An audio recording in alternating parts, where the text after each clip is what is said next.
Así.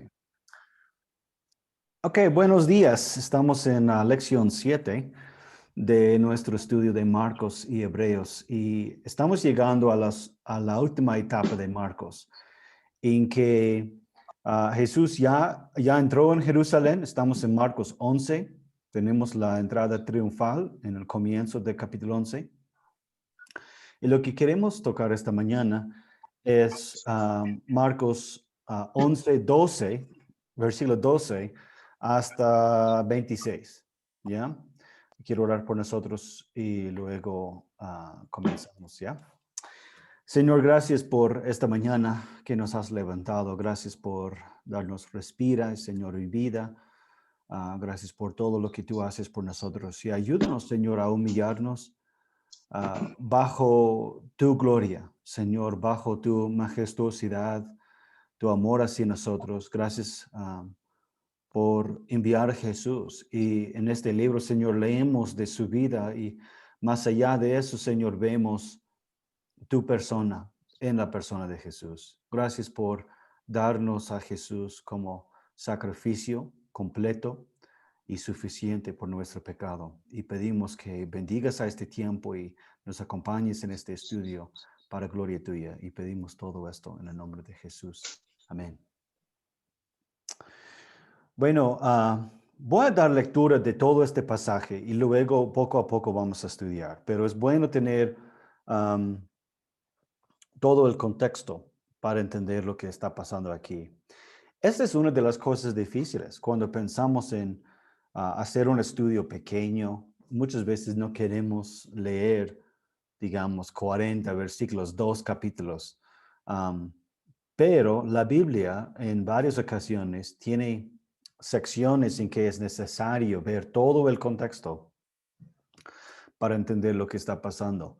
Am, y entonces, vamos a leer todo, ¿ya? Al día siguiente, estoy en versículo 12 de Marcos 11, versículo 12.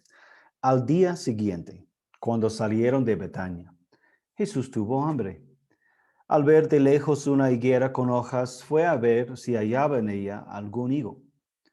Pero al llegar no encontró en ella más que hojas, pues no era el tiempo de los higos.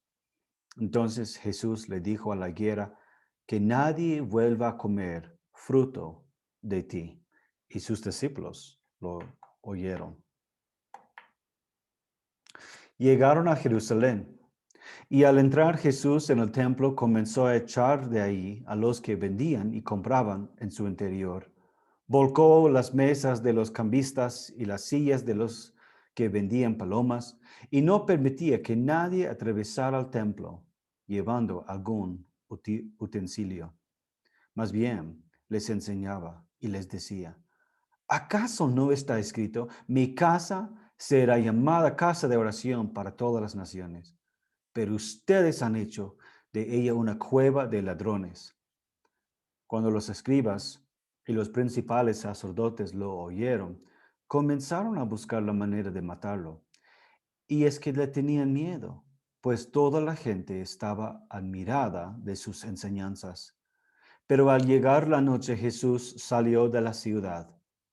Y a la mañana siguiente, cuando pasaron cerca de la higuera, vieron que ésta se había secado de raíz. Pedro se acordó y le dijo, mira, maestro, la higuera que maldijiste se ha secado. Jesús les dijo, tengan fe en Dios. Porque de cierto les digo que cualquiera que diga a este monte, quítate de ahí y échate en el mar, su orden se cumplirá siempre y cuando no dude en su corazón, sino que crea que se cumplirá. Por tanto les digo, todo lo que piden en oración, creen que lo recibirán y se les concederá. Y cuando oren, si tienen algo contra alguien, perdónalo, para que también su Padre que está en los cielos les perdone a ustedes sus ofensas. Porque si ustedes no perdonan, tampoco su Padre que está en los cielos les perdonará a ustedes sus ofensas. Este es un buen pasaje y a la vez también a veces difícil. ¿Qué está pasando aquí? Aquí abajo tenemos la maldición de la higuera Aquí arriba tenemos la maldición de la higuera. Y entre la higuera tenemos la purificación del templo. Una vez más, am, refuerzan esta idea de que Marcos no está simplemente contando las cosas tal como sucedieron. Él está seleccionando los relatos de la vida de Jesús, no necesariamente cambiando el orden completamente, pero arreglándolos para mostrar algo. Por ejemplo, ¿no hubiera sido más fácil simplemente mover todo este de versículos 12 a 14 abajo y simplemente explicarlo eso después de la purificación del templo? ¿Por qué Marcos escogió contarnos de la maldición de la higuera de Jesús primero, luego la purificación del templo y luego otra vez volvemos a la higuera? Bueno, como hemos dicho, con que hemos visto en el libro de Marcos, muchos sándwiches. Sándwich en que tenemos pan, carne, pan. Y aquí tenemos el pan arriba, tenemos la carne y luego tenemos otro pan. Entonces, lo que Jesús está haciendo aquí no es, no es, no son dos cosas distintas o dos cosas desconectadas. Inmediatamente tenemos que hacer esa pregunta: ¿por qué Marcos los puso así? Y a la primera vista, hay muchas cosas aquí que no entendemos. Probablemente todos hemos oído, escuchado o leído este pasaje. Quizás hemos escuchado o leído algún comentario de la higuera. Todos han escuchado de la purificación del templo. Es uno de los eventos famosos en la vida de Jesús, porque todos dicen, wow, mira, es un hombre de hombres, es macho, él retira a todos los vendedores del templo. Ok, pero ¿qué significa todo eso más allá? ¿Y cuál es la conexión con la higuera estéril con la purificación del templo? Ahora, primero, algunas cosas que son importantes ver, ¿ya? Um, Jesús ya entró en Jerusalén, entonces estamos hablando más o menos el día lunes, quizás. Estamos en la última semana de Jesús. Am, y Jesús está quedándose en Betania, en la casa de Marta y en la casa de Lázaro, quien levantó de los muertos. Jesús tuvo hambre. ¿Por qué tuvo hambre? Bueno, salieron en la mañana. ¿Acaso no comieron desayuno? Bueno, no sabemos. Pero dice que tiene hambre. Eso es bueno saber que Jesús ya es hombre. No hay duda. Dios no tiene hambre. Entonces, por mostrarnos que Jesús tuvo hambre, otra vez estamos recordados de que Jesús es 100% hombre también. Y al ver de lejos una higuera con hojas, fue a ver. Ahora, Marcos nos ayuda que la razón que Jesús no encuentra, por ejemplo, este título realmente está mal. La higuera no era estéril. El problema es que no era el tiempo de los higos. Ahora, este pasaje ha sido muy problemático para muchos comentaristas.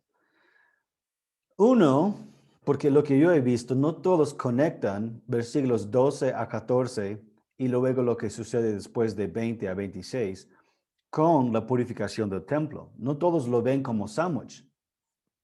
Dos, si estamos leyendo algo un poquito más crítico, digamos algo que no necesariamente acepta la identidad de Jesús.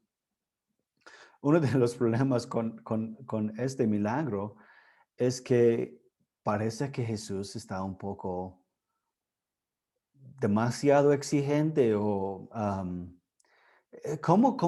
Jesús hizo la creación. Él hizo, Él creó los tiempos adecuados para cada estación, para cada temporada. Jesús es realmente el diseñador tras el tiempo de los higos. Entonces, ¿por qué se sorprende cuando no encuentra ningún higo en la higuera. Porque Jesús, bueno, y pensamos que está sorprendido por su acción. Entonces, Jesús en versículo 14, Jesús le dijo a la higuera que nadie vuelva a comer fruto de ti. Cuando nosotros escuchamos maldición, muchas veces por nuestro idioma, pensamos que una maldición es una mala palabra. Cuando la Biblia usa maldición y bendición hablando de juicio, no deberíamos pensar que Jesús simplemente está hablando groserías, ¿ya? O palabras vulgares a la higuera. Jesús no está amargo con la higuera. Jesús no está enojado necesariamente aún, aunque parezca. Jesús pronuncia un juicio contra la higuera. Ahora, este es para muchos, como dije, es muy problemático, porque ¿qué hizo mal la higuera? Aún si conectamos, y eso es exactamente lo que vamos a ver, lo que vamos a hacer, si conectamos la higuera con el templo o la higuera con Israel, aún así, ¿qué hizo mal la higuera? Muchos en búsqueda de entender la identidad de Jesús y también proteger a la creación, um, quieren llamar este acto de Jesús como algo malvado. Por ejemplo, si yo voy a un cerro y yo corto todos los árboles de eucalipto para venderlos y luego dejo el cerro pelado, ¿acaso no van a decir que soy un hombre malo? Normalmente entendemos eso, que las personas que aprovechan y destruyen a propósito para aprovechar para su propio interés la creación. Si yo mato, si yo mato a animales protegidos para mi propio bien, ¿acaso no es un delito en la ley? Por supuesto. Entonces, aquí tenemos a Jesús maldiciendo, levantando un juicio, juzgando la higuera por algo que Israel hizo. Wow, espera. ¿Qué está pasando aquí? Bueno, algunas cosas. Uno, que este pasaje, y no podría decir que aún más, digamos, que los otros milagros, es el único milagro en que hay algo destruido. Todos los demás milagros hay una bendición, hay algo bueno, muchas veces hay una sanación, hay como una restauración. Aquí es completamente al revés. La bendición de este pasaje es la maldición de la higuera, que resulta en su muerte. Eso es lo que leímos en versículos 20 a 26. La higuera, después de la maldición de Jesús, la higuera muere. Entonces, ¿cómo podemos entender eso? Uno, primero, es que Jesús está mostrando aquí su divinidad. Tú y yo no podemos ir al cerro para cortar todos los árboles para venderlos. ¿Pero por qué? ¿Por qué no está bien para mí cortar todos los árboles en Cusco? Porque yo no soy el dueño de esos árboles. Ahora, si yo les hablo de tengo una chacra lejana de Cusco con 15 árboles y yo los corto y luego los vendo, ¿alguien me va a decir algo? No, no, porque soy dueño de esos árboles. Pero si yo voy a cualquier cerro que no es mi terreno y luego lo dejo pelado, eso es un problema. ¿Por qué? No porque es un pecado cortar árboles. Es un pecado mal usar la creación porque no somos dueños de la creación. Y aquí encontramos a Jesús, tiene toda la potestad y la autoridad de maldecir la creación. Es muy problemático para muchos porque ellos quieren ver a Jesús aún también sumiso a las mismas reglas como nosotros. Jesús no tiene derecho de maldecir a una higuera simplemente para crear una parábola hablando de Israel. Y vamos a desempacar esa idea, pero vamos a ver, la higuera representa a Israel o específicamente al templo aún. Entonces, este es un problema, pero muestra que Jesús no es sumiso a estas reglas de la creación. Jesús no es sumiso a la creación, porque Jesús es el creador. Eso es una cosa que podemos ver aquí. Y lo lamento mucho. No encontramos, no encontramos estas ideas de los sándwiches mucho en nuestros comentarios. Ahora, quizás con eso van a decir, bueno, obviamente el pastor está mal. Está bien. Pero para mí está demasiado claro aquí que Marcos quiere que veamos la conexión entre la higuera y el templo. Y vamos a ver más adelante. Vamos probablemente creo que nos toca eso la próxima semana, hablar de la versión del discurso de los olivos en el libro de Marcos, en el cual Jesús explica con más, casi dije claridad, no es más claridad, más detalle, menos claridad acerca de esta idea de la destrucción del templo y la importancia de eso para entender el libro también. Porque hay que recordar que casi todos están de acuerdo que Marcos fue escrito antes del año 70, cuando fue destruido el templo. Entonces, aquí en la purificación del templo, en el camino, Jesús maldice el árbol, la higuera. Llegaron a Jerusalén y al entrar al templo, todos conocemos esta historia. Nos gustaría ver a Jesús volteando mesas, volcando mesas y todo eso. Ahora, ¿qué sucedió? Ellos habían convertido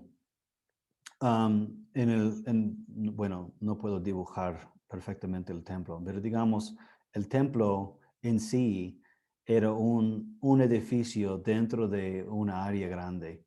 Y aquí afuera del templo era lo que se llamaba el corte, no puedo escribir, de los gentiles. Am, desde la construcción del templo y también parte del tabernáculo, había un espacio específicamente creado, hecho, diseñado para los que no tenían a Yahweh como Dios todavía. Ahora, eso es una buena señal para nosotros. Que desde todo el tiempo del templo, siempre Dios tuvo un lugar para los no creyentes. Debería ayudarnos también formalizar un poco nuestra eclesiología, cómo pensamos de la iglesia.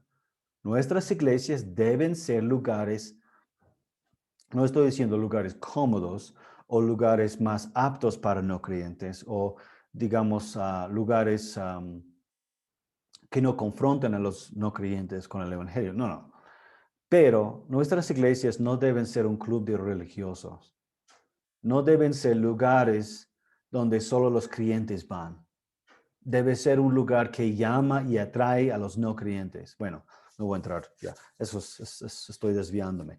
Ok, entonces el templo tenía este corte de gentiles, este corte de no creyentes, específicamente para invitar a las diferentes naciones a adorar a Yahweh. Eso era el propósito. Y en vez de abrir ese espacio para los no judíos, ¿qué hicieron? Crearon un tipo de baratillo de un mercado ahí en ese corte. ¿Para qué? Bueno, si recuerden, parte de la ley ceremonial implicaba am, ofrendas de cereales, de granos, diferentes aves, según algunos hechos. Una vez al año tenías que llevar un cordero, cosas así. Entonces, el baratillo, este mercado de baratillo, tenía todas las diferentes ofrendas posibles. Y no era necesario llevar tu propio cordero. No tenías que llevar una paloma al templo. Era más fácil. Podías ir al templo y ahí comprar tu paloma, probablemente a mayor precio. Y inmediatamente sacrificarlo ahí o entregarlo al sacerdote. Entonces hicieron fácil llevar a cabo los sacrificios en el templo. Y esto no está bien. Toda la razón de ofrecer animales, aunque quizás parece un poco grotesco para nosotros, todo eso era una manera de mostrar nuestro compromiso a Yahweh y también nuestra contrición por nuestro pecado. Imagínense que cuando van a la iglesia, ahí está un asesor del banco de crédito, de Interbank, de Scotiabank, de Continental, y que estos asesores al llegar a la iglesia, estamos hablando de hoy, ¿no? Llegas a la iglesia y están esos asesores ahí en la puerta y ellos te dicen, mira, puedes dar una ofrenda esta mañana de lo que tienes en tu bolsillo y tú sacas algunos amarillos dándote cuenta que probablemente no es lo que deberías dar. Y ellos te dicen, podemos darte un préstamo de 200 soles y puedes dar una ofrenda esta mañana de 200 soles y todos lo van a ver. Y te vamos a dar un interés de 15%, que es realmente baratísimo ahora. Imagínate si eso hubiera existido hoy. Es un poco parecido. O imagínense que en vez de ir al culto y tener que ir a la iglesia, entrar la combi, entrar un taxi y llegar y tener que vestirte bien. Imagínate si la iglesia simplemente dice, ya, desde ahora todo va a estar en línea. Vamos a hacer todo virtualmente. No tienen que salir de su sofá. No queremos que ni siquiera salgan de su cama. Pueden despertarse el domingo y prender la tele y vamos a simplemente transmitir a ustedes. ¿Eso suena familiar? Eso no es iglesia. Ahora, nosotros aquí en CUSA estamos haciendo lo mismo. Hacemos cultos virtuales porque no se puede reunirse. No estoy diciendo que debemos reunirnos, pero lamentablemente uno de los efectos, una de las consecuencias de esta pandemia va a ser que va a ser muy difícil para muchas personas volver al lugar físico de la iglesia. Y no solo por temor a la muerte. Yo sé que varios tienen ese temor y está bien, entendemos, tenemos compasión hacia ellos, pero también hay que ayudarles. Pero realmente la razón que la mayoría no vendrán no es por temor a la muerte, no es por temor a un virus, es porque ya se han acostumbrado a simplemente mirar la tele, mirar a su celular, mirar a Facebook, a YouTube para el culto. Y eso es quizás uno de los peligros de nuestro día, de la misma cosa que sucedió con el templo. Y Jesús dijo, ¿acaso no está escrito? Ahora, ¿qué dijo? Mi casa. Espera, ¿tu casa? Jesús, acabas de tener hambre. Acabas de mostrarnos que eres hombre. Mi casa. ¿Por qué? Porque Jesús es Yahweh. Porque Jesús es la visita de Dios. Mi casa será llamada casa de oración. Es interesante que Jesús dijera eso. Casa de oración. Ahora, muchos han mal entendido eso. Yo veo que muchas iglesias casi la oración es como una introducción a algo que no tiene mucho lugar, digamos, en la vida eclesial. O es al revés. Bueno, a veces, no muchas veces, pero de vez en cuando encuentras a alguien que solo hace oración. Jesús no está diciendo que la única función, el único propósito del templo era la oración. Está mostrando que ellos, por hacer este barretillo en el lugar en que deberían estar los no judíos, estaban quitándoles la oportunidad de orar. Por eso dice, para todas las naciones. Solo los judíos podían entrar al templo.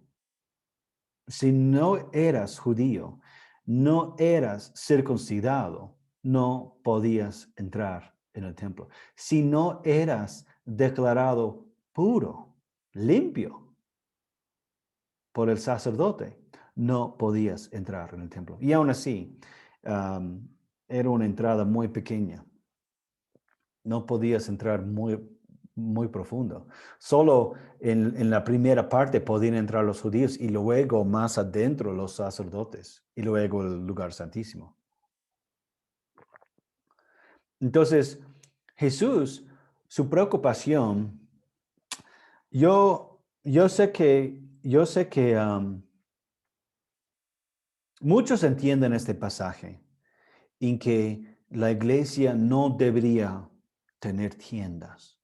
La iglesia no debería vender nada. Yo recuerdo cuando era un joven, había una iglesia presbiteriana, presbiteriana, y tenía una tienda de libros dentro de la iglesia.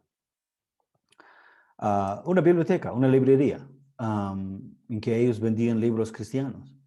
Y yo recuerdo escuchando comentarios de uno de mis líderes, uno de mis mentores. Me decía, "Ay, qué malo, ¿eh?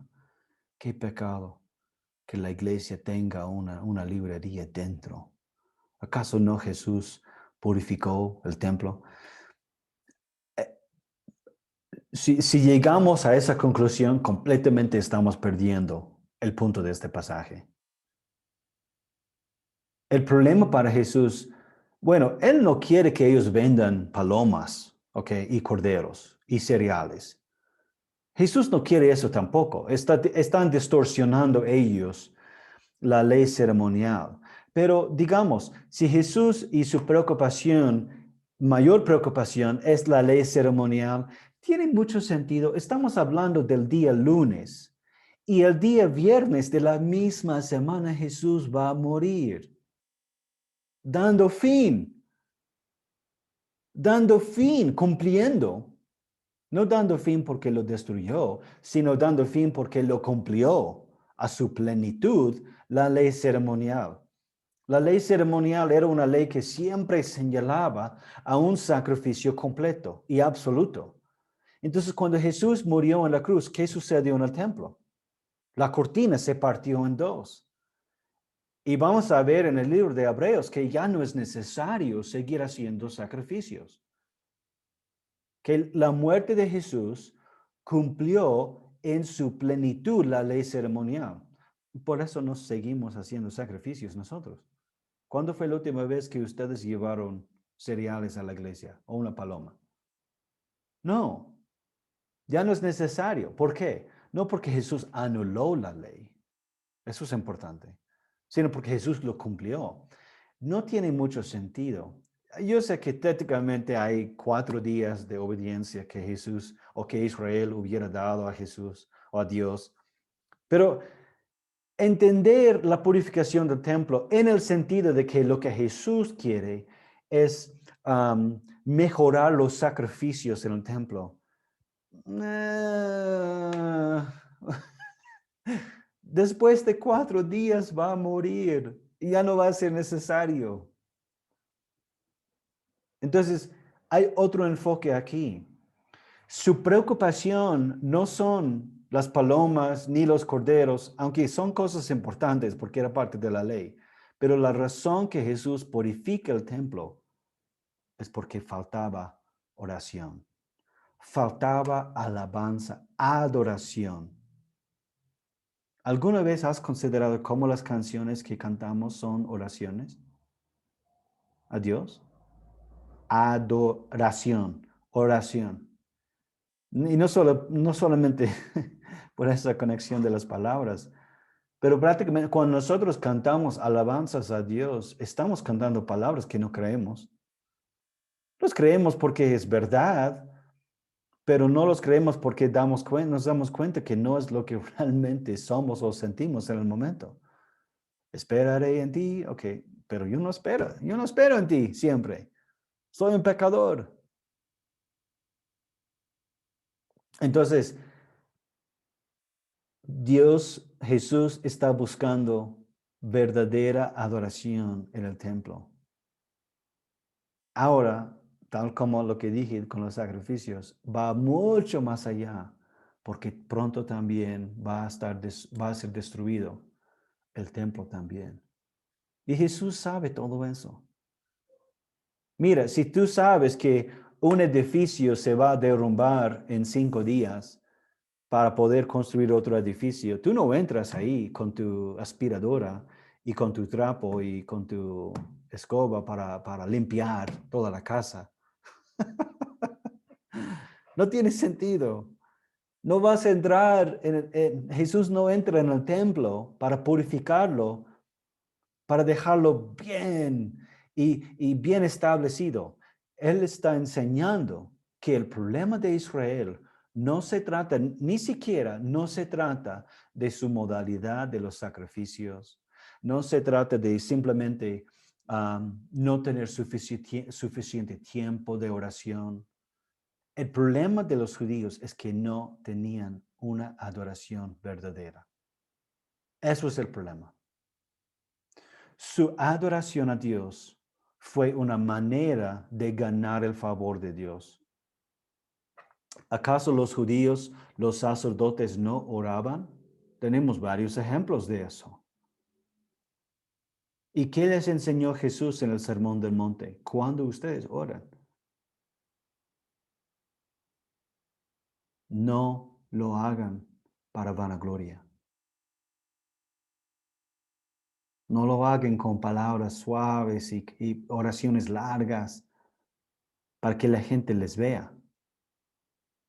¿Por qué? Porque la adoración era a uno mismo y no a Dios.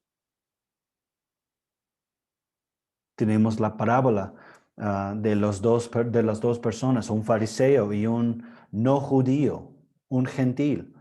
Ambos entraron en el templo y uno oraba y decía, gracias a Dios que no soy como él. Mientras el otro oraba simplemente, ten misericordia de mí, Señor. ¿Y cuál de ellos fue justificado o volvió a casa justificado? Bueno, el no judío. Son mensajes comunes, mensajes que corren por el mismo camino. Jesús está aquí purificando el templo, no simplemente para poder preparar bien el mensaje, preparar bien el corte de los gentiles. Todo eso es importante a Jesús. Pero Jesús está mostrando el templo e Israel van a ser juzgados por no tener una verdadera adoración. Y eso es exactamente lo que vemos. Porque lo que Jesús busca, lo que Él busca, tal como lo que dijo a la mujer samaritana, adoradores en espíritu y en verdad. Y en vez de adorar a Dios, han hecho una cueva de ladrones. Ahora tenemos este comentario en versículo 18. Los escribas, los líderes del templo están molestos, enojados. Buscan una manera de matarlo. No quieren, ahora ya no aguantan más ellos. Ellos están llegando al punto de que ya quieren matarlo. Antes quizás los fariseos, los religiosos, querían deshacerse de Jesús, querían que desaparezca o desapareciera. Pero ahora ya no, ya. Tenemos que matarlo. ¿Por qué? Ni siquiera es por su enseñanza. Es porque le tenían miedo. Ahora, este es un problema. ¿Quiénes han tenido miedo en el libro de Marcos?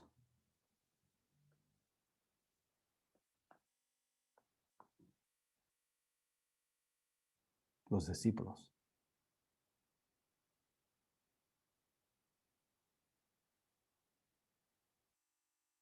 Entonces, no estoy diciendo que los escribas, los principales sacerdotes también ahora son discípulos.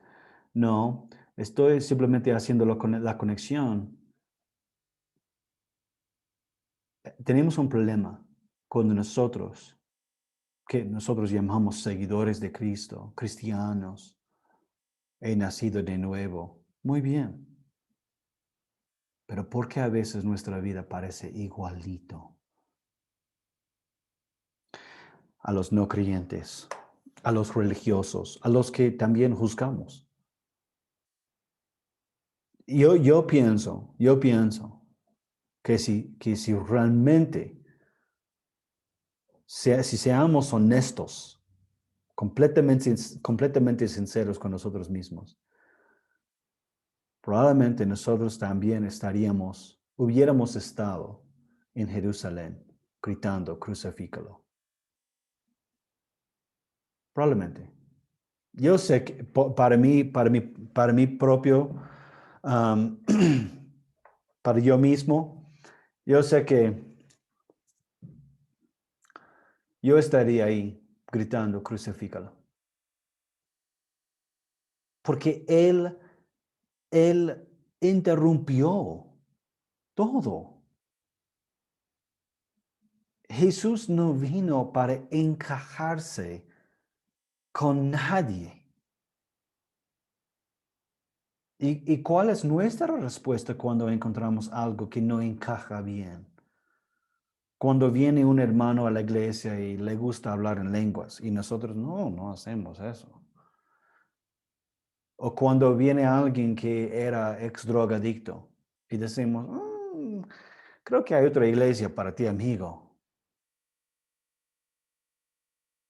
O cuando entra alguien a la iglesia y es venezolano, ¿qué decimos? O cuando encontramos a alguien que no puede dar ofrenda.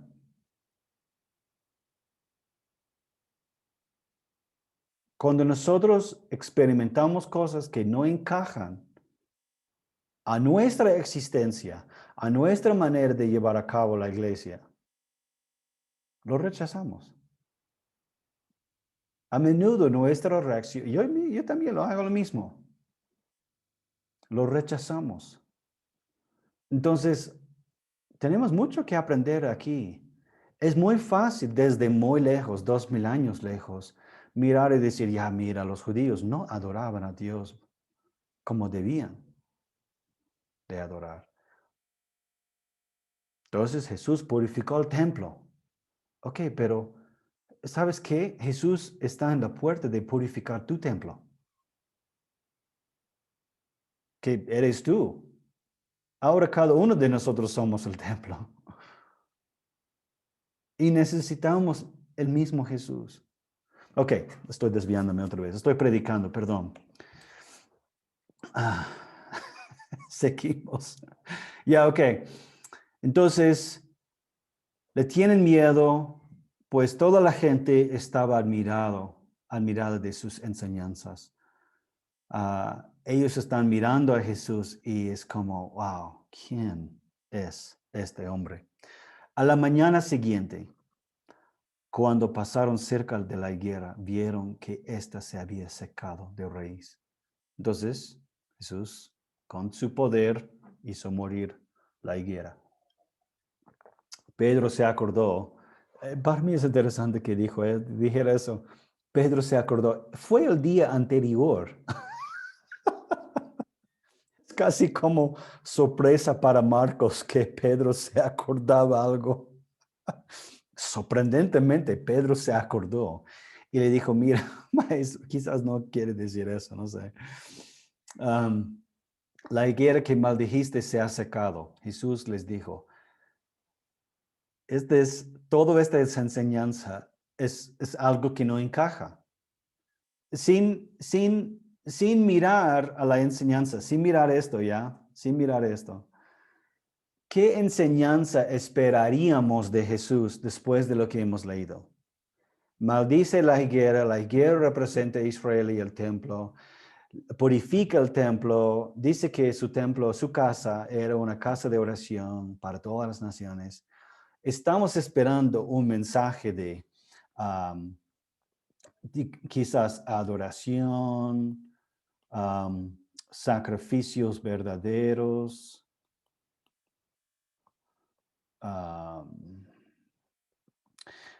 Jesús, por favor, danos una enseñanza de juicio contra Israel.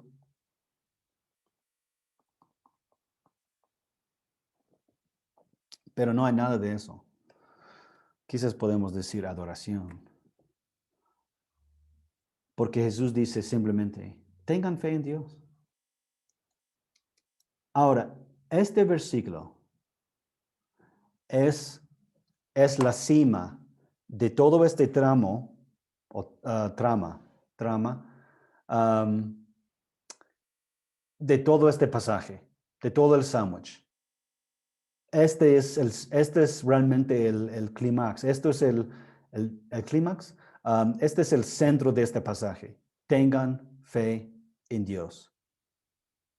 Porque de cierto les digo, y esto es, y es fascinante para mí, que todo el mundo saca estos versículos completamente fuera de su contexto.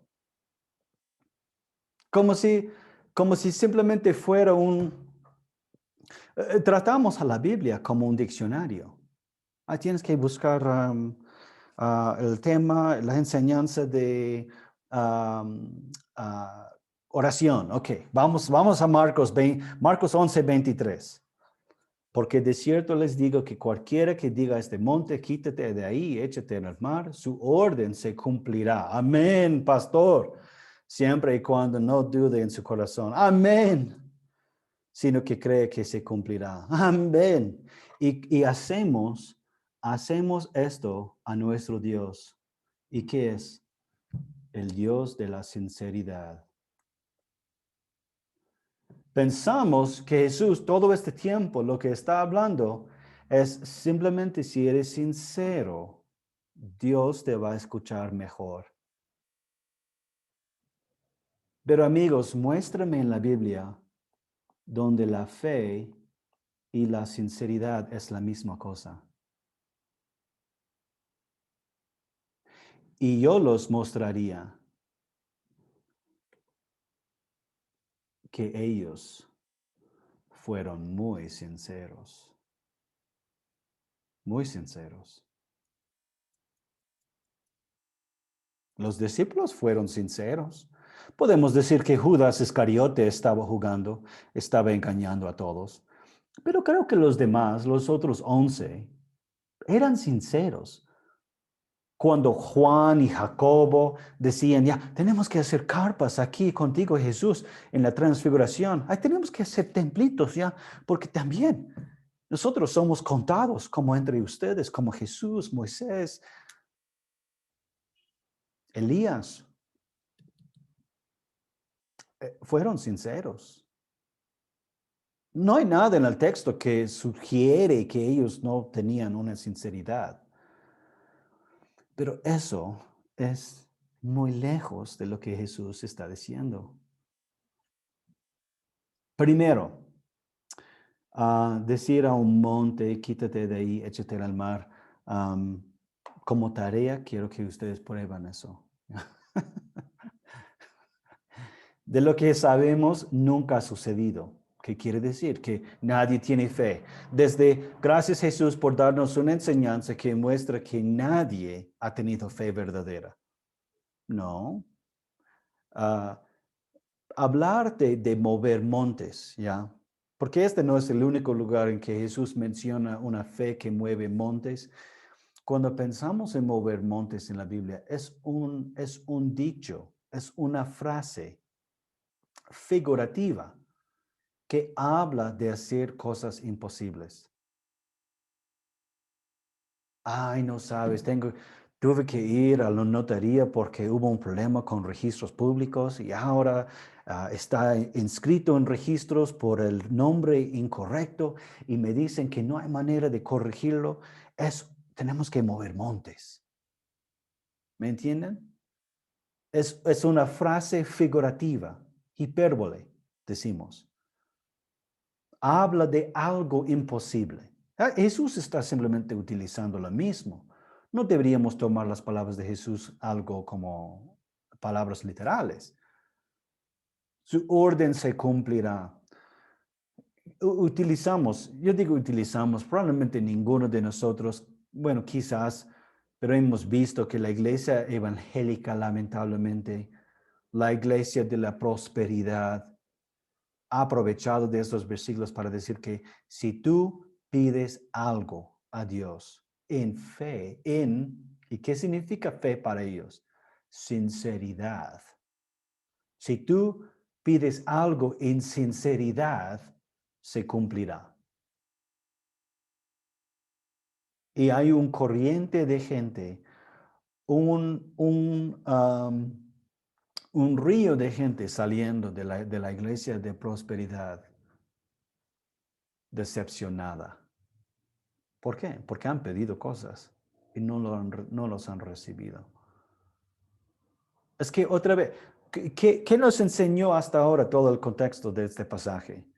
Que Jesús, también nosotros, tenemos que preocuparnos primero por la gloria y la adoración de Dios. ¿Acaso cuando comenzamos en 23 hablando de la oración es algo distinto? Tenemos problemas. Tenemos problemas con versículos 25 y 26. Oh, espera. Si no perdono a todas las personas que me han ofendido en la vida, ¿no puedo recibir perdón yo? ¿Cuántos de ustedes cuando eran chibolitos, cuando eran niños, tenían pequeñas peleas con alguien y ni siquiera recuerdas su nombre, pero no lo has perdonado? ¿Qué significa perdonarlo? Si definimos eso bien.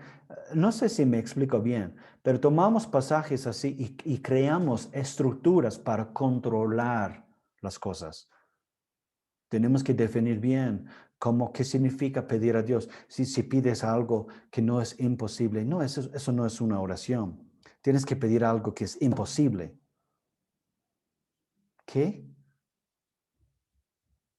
Sí es necesario pedir la sanación de fulano de tal.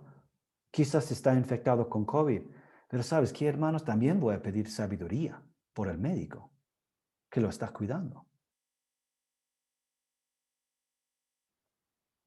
También voy a pedir sabiduría para la familia. Que no le den pichi.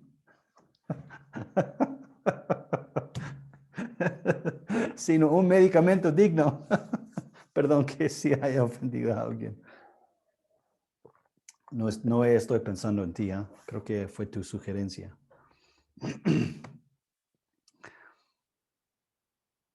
El asunto es, Jesús aquí no está enseñando que Dios sirve para darnos todo lo que nosotros pidamos en sinceridad. No puede ser por todo el contexto que hemos visto. Pero Jesús sí está diciendo, la verdadera oración, la verdadera sumisión a Dios es un corazón que pide cualquier cosa a Dios. Hay que ponernos en el contexto. En los días de Jesús, la gente no oraba en su casa. Los judíos no lo permitían. La oración era un acto público. Tenías que ir al templo, pararte Ellos no oraban ah, postrados en el piso, con su cara en el piso. No. Eso, vemos ejemplos de eso en el Antiguo Testamento, pero la práctica en los tiempos de Jesús era ir al templo, orar por un largo tiempo para poner a todos a dormir. Y si logras hacer dormir 10 personas, ya eso es una buena oración, puedes irte. Era una obra, era algo que ellos hacían para mostrar su fe, su gloria propia. Y Jesús completamente está cambiando esta idea. No, la oración es algo entre tú y Dios. Todo lo que ustedes piden en oración, pide lo que realmente crees que vas a recibir. Y pide cosas imposibles. Está mostrando una verdadera fe que no es una sinceridad. Fe es una sumisión. Es increíble para mí que tomemos versículos 24 a 26 para hablar de que podemos pedir carros, podemos pedir casas, podemos pedir sanación de cualquiera y que simplemente si tenemos sinceridad se va a suceder. No, Jesús no está enseñando eso acá. Está enseñando la cercanía que nosotros deberíamos tener cuando pedimos a Dios. Tu oración no es una figura religiosa que tú tienes que hacer para mostrar a los demás que tú eres religioso. La oración es un tiempo en que tú hablas con tu Padre. Esto del perdón vemos lo mismo en el Sermón del Monte. Jesús no está enseñando que perdonar a otros es una obra que simplemente si no perdonamos a todos no podemos recibir perdón. Porque como les dije, yo sé que hubo personas en mi vida que ni siquiera recuerdo su nombre y no sé si los he perdonado. Quizás puedo decir, ya lo perdono, ¿no? Pero si ni siquiera recuerdo su nombre, no, no. Es tal como Juan dijo, ¿cómo es que tú puedes amar a Dios a quien no ves, pero odias a tu hermano? ¿Qué ves? La enseñanza aquí es que tu fe en Dios implica menos fe en ti mismo. Una adoración verdadera a Yahweh implica que no estás adorando a ti mismo. Y si no estamos adorando a nosotros mismos, si no estamos glorificando a nosotros mismos, recién nosotros podemos amar a nuestro prójimo. Podemos perdonar a los demás. No es que el perdón de Cristo depende gramo por gramo, kilo por kilo. No. Has perdonado 90% de tus enemigos, Scott. Entonces, Dios te va a perdonar 90% de tus pecados. ¿Qué me sirve 90? Porque el 10 me manda al infierno. No está, no está hablando así. Está diciendo que la verdadera fe produce en nosotros una capacidad de perdonar a otros, que es como un monte que se mueve. Que la violada puede perdonar a su violador. Que la víctima puede perdonar a su asesino.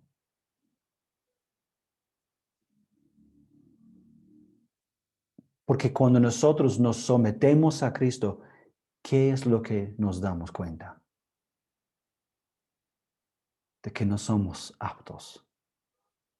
No somos, no somos justificados por nuestras propias obras, sino por la obra de Cristo.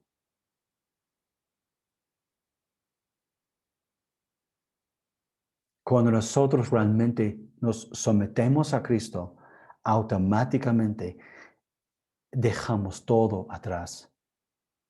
Y cuando es así, nos damos cuenta que soy igual que el asesino. yo soy igual al violador.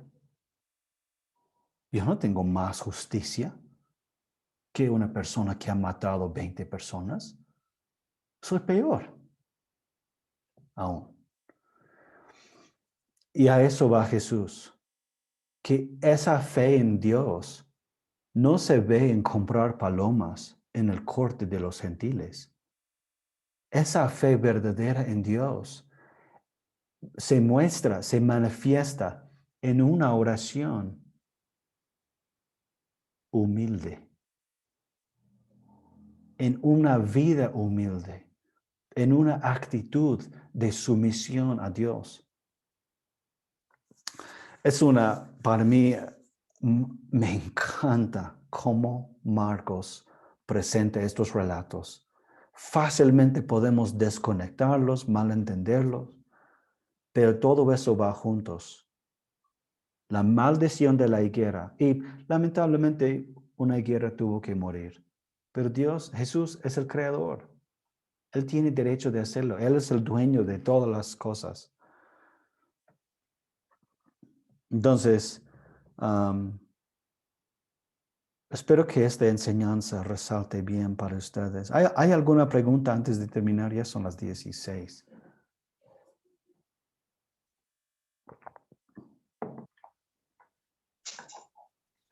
Está muy claro su explicación, pastor. Profundo a la fe. Muy bien. Amén. Gloria al Señor. Pastor, ¿nos puede enviar esta grabación que está realizando el pastor? Que para nosotros es muy importante también volverlo a escuchar para también descubrir, ¿no? En qué nivel estamos nosotros con el Señor también, pastor. Por supuesto. Por supuesto.